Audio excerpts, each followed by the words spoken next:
네, 복잡하고 어려운 뉴스를 쉽고 재밌게 풀어보는 알고팡 보고팡 팡팡 뉴스 이어갑니다. 독립언론 오롯의 김은혜 기자와 함께하는데요. 오늘 팡팡 뉴스 지방채 발행 방향성 이대로 괜찮을까를 주제로 이야기 나눠볼 텐데 내년도 제주도 이 지방채 발행 규모가 최근 확정이 됐어요. 네, 이제 최근에 발표가 있었죠. 제주도가 도의회에 2024년도 지방채 발행 계획안을 제출을 했고, 지난 10월 30일에 도의회 상임위 통과, 31일에 본회의 통과해서 최종적으로 2,400억 원 규모가 내년도 지방채로 발행이 되게 됐습니다. 와, 2,400억 원 상당한 금액이네요. 이제 내년부터 국세 감소가 예상되면서 제주도 곡간이 어려워질 전망이라고 하는데 그만큼 지방채 발행 규모도 좀 증가했다 이렇게 보면 될까요? 맞아요. 올해 사실은 지방채 발행된 규모가 1,400억 원이거든요. 근데 내년도가 2,400이니까 1,000억 원이 이제 증액된 그런 수치고 좀 더 세부적으로 보면 내년도 제주도 1,144억 원, 그리고 제주시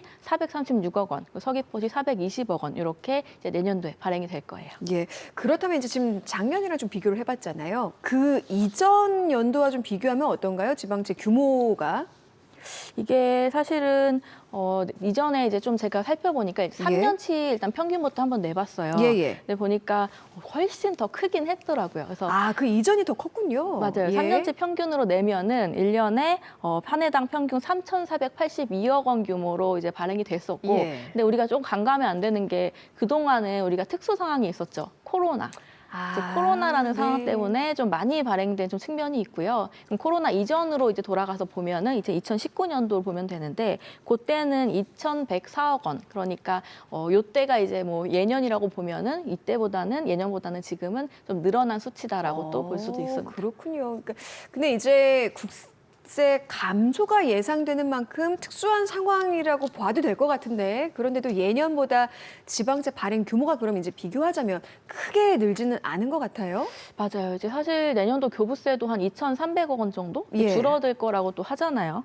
그리고 이제 원래는 이제 이런 부분들 때문에 내년도 지방채 발행 규모가 뭐 굉장히 많을 거다 예측을 하기도 했거든요. 뭐 일각에선 4천억 원 얘기도 나오고 막 이랬는데 예. 이제 뚜껑을 열어보니까 결국에는 생각보다는 적다라는 게 예. 또 도의회가 또 그렇게 의견을 내기도 했어요. 그렇군요. 그러다 보니까 뭐 이제 작년보다는 우리가 1,000억 원 증액됐다고 와 많이 증액됐다 하지만 예상보다는 적은 규모다. 그러니까 도의회에서도 이제 예산안을 그대로 통과시켰다는 건데, 근데 오늘 주제가요 지방채 발행의 방향성 문제는 없을까예요. 네. 문제가 있다는 거잖아요. 그렇죠. 뭐 예상보다 적게 했다고 괜찮다 이렇게 말하고 싶진 않아서 예. 조금 이제 문제가 있는 부분을 오늘 한번 볼게요. 그래서 일단은 제주도가 제출한 세부 계획안부터 좀 안을 보면요. 중장기 투자 계획에 따른 재정 투자 사업 이게 19건의 사업이 있거든요.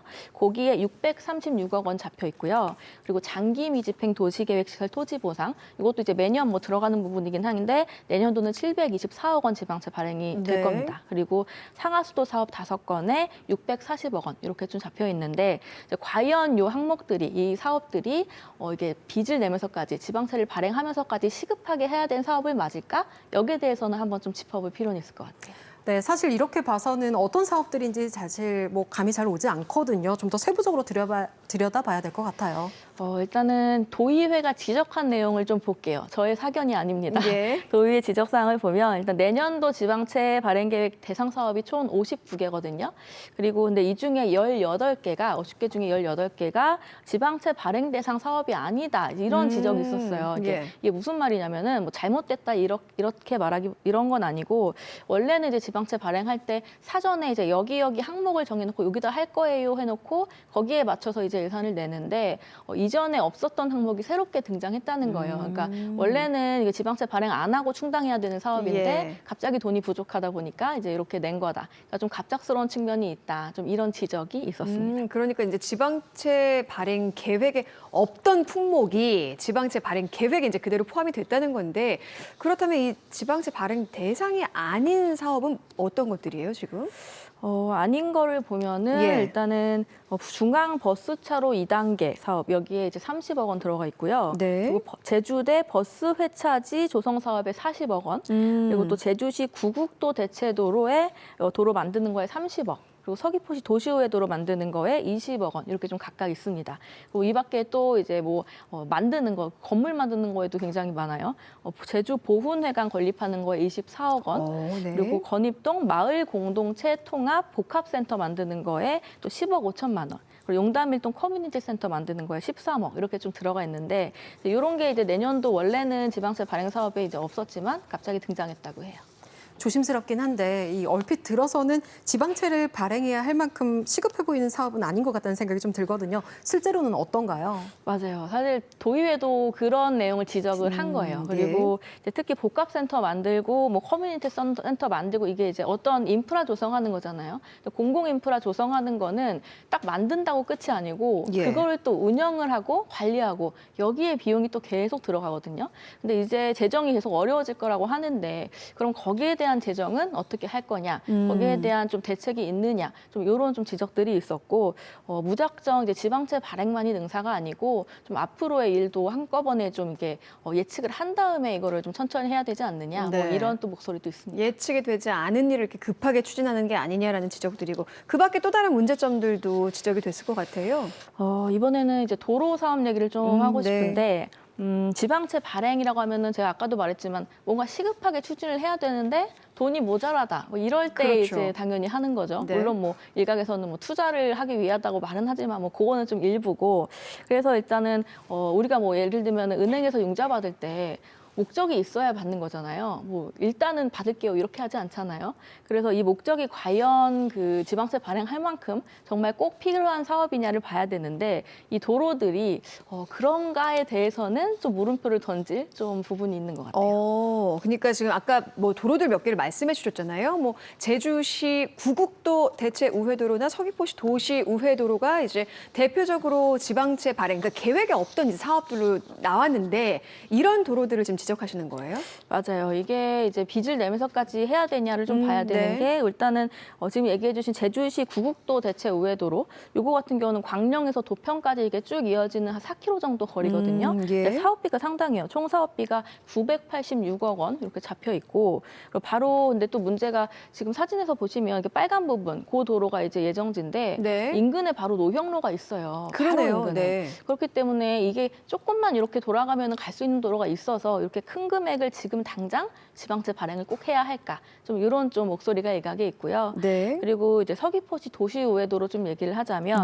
이것도 그 도로 예정지 위랑 아래에 일주로랑 중산간로가 이미 있습니다. 그러니까 큰 도로가 이미 있어서 이것도 당장 빚을 내면서 해야 되는 도로가 맞는지에 대해서는 조금 의문이 드는 부분이 있겠고 특히 이거는 이제 교통영향평가에서 좀 안 좋은 얘기가 나왔던 게 지금 보고서가 나왔네요. 맞아요. 지금 이게 빨간색 동그라미 보이시죠? 이게 이제 도로가 생기면은 이 악영향을 미치는 교통 흐름에 좀 정체가 되는 그런 사거리를 표시한 부분이거든요. 그래서 이렇게 좀 안 좋은 내용의 보고서도 있는데 이거를 지방채 발행까지 해야 하냐? 이런 목소리가 또 시민들 통해서 나오고 있어서 좀 행정에서는 물론 생기면 좋다라고 말은 하지만 뭐 이건 사실은 다 뚜껑 열어봐야 알 수 있는 거거든요.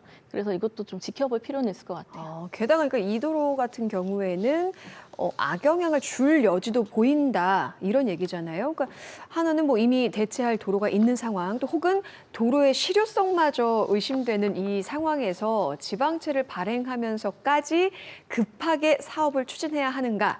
그러니까 여기에 대한 의문이 제기될 수 있다는 건데 그러면 끝으로 오늘 주제를 좀 정리를 해볼까요? 지방채 발행 방향성 좀 여러 가지 지적을 해주셨어요. 이대로 괜찮은 걸까요? 이게 사실은 이대로 계속 내년도 후년도 간다고 하면은 굉장히 괜찮지 않습니다. 굉장히 걱정이 되는 게 내년도 이제 지방채 발행이 된다라고 치면은 제주도의 이제 채무 잔액 갚아야 되는 돈이 얼마가 되냐면 1조 2,336억. 그러니까 1조를 이제 넘어서게 되는 거예요. 내년부터는.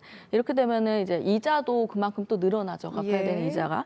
그리고 이게 채무액이 앞으로 점차적으로 효율적으로 잘 갚아가지고 줄어들 거다라는 예상도 하기가 어려운 게 지금 인구가 계속 줄어들고 있죠. 그러니까 그쵸. 증가세가 줄고 있죠. 맞아요. 예. 그러니까 거둬들일 수 있는 세금이 계속 줄어들고 있는 시점이고 앞으로 그렇게 될 거라는 또 예상을 하고 있어서 지방채 발행은 좀 조심스럽게 앞으로는 좀 해야 되지 않을까 이런 좀 전문가 목소리가 나오고 예. 뭐 건물 짓고 도로 만들고 꼭 필요하면 해야겠지만 그보다는 좀 더 시급한데 우리 도민의 정말 삶에 바로 직결되는 어떤 다른 부분에 그런 부분에만 사용해야 되지 않을까 지방채는 예. 좀 그런 또 지적도 있습니다. 네, 일단 세수도 감소가 예상되는 상황에다가 뭐 인구수도 줄고 여러 가지 문제가 있는데 무리하게 지방채를 이렇게 발행하는 문제에 대해서 이제 오늘 지적을 해주셨습니다. 물론 이제 말씀하신 것처럼 이 지방채 잘 활용하면 자금 확보를 위한 또 현명한 수단이 될 수도 있겠죠. 하지만 또 자칫하면 도민 곳간을 더 어렵게 만드는 원인이 될 수도 있다는 점 잘 기억해야겠습니다. 오늘 소식은 여기까지 듣겠습니다. 김은혜 기자 고맙습니다.